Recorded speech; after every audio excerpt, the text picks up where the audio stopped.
Updated April 26, 2018, 6 hours 26 minutes and 38 seconds. Melbourne skipper Cameron Smith was asked in the lead-up to their Anzac Day match if a win over NRL premiership contenders the Warriors meant the Storm were back.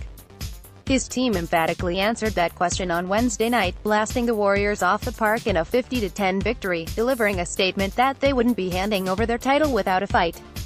The Warriors came into the annual clash, hyped up, having only dropped one game, while the Storm had won their previous two after a patchy start to the season. But the visitors were humiliated in the first half as the defending champions scored 6 of their 8 tries for a 36-0 lead. More than half of those tries could make the Storm show real, with clever kicking by Cameron Munster and Billy Slater and pure speed from Curtis Scott and Josh Adokar contributing to the haul. Live chalkboard winger Adokar did his chances of a State of Origin call-up no harm with an 80-meter dash to the line, while he added another try in the second half. Smith also did his part, converting all 8 tries as well as a penalty goal. In the only downer for the Storm, Scott was carried from the field in the 57th minute after the young centre appeared to suffer a high ankle sprain in a tackle. The Warriors also had a major casualty, losing star hooker Isaac Luke for the match midway through the first half with a knee injury.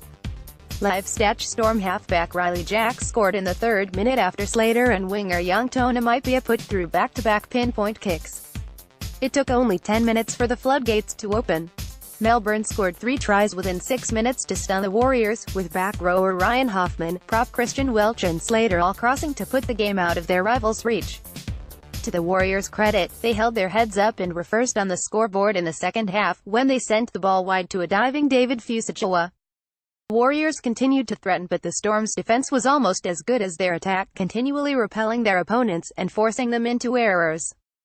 Fusachua scored a similar second try in the 59th minute, but it was the Storm's night to celebrate. Dragons beat Roosters, but not without bunker controversy. Ben Hunt masterclass and yet another controversial bunker call have fired St George Illawarra to a 24-8 Anzac Day win over the Sydney Roosters. In front of crowd of 41,142, a record for the fixture, the NRL video referees were again the centre of attention after green-lighting a Nene McDonald 4-pointer in the 69th minute. After the Dragons put it through the hands, the ball appeared to come loose due to the attention of Cooper Cronk. However, bunker official Jared Maxwell ruled McDonald still had a fingertip on the ball and there was insufficient evidence to overturn the on-field call. The Dragons were up 18-8 at the time, and the 4-pointer killed off any hope of a Roosters fight back. It took the gloss of an engrossing contest, with Hunt all but assuring he would wear the number 7 this year for Queensland, while Tarek Sims put on an eye-catching audition in front of NSW coach Brad Fittler.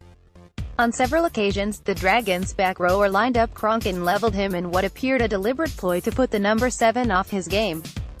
He rubbed salt into Cronk's wounds in the 46th when he latched onto a Gareth Widdop short ball and ran over the Roosters playmaker to make it 18-2. Latrell Mitchell's 4-pointer in the 51st minute was the only time the Roosters could crack the latter leader's defense.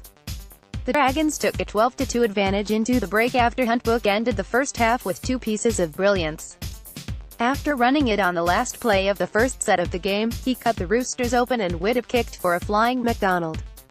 After absorbing a mountain of pressure, Hunt produced a show-and-go to expose a tiring Boyd Cordner to make it 12-2 on halftime.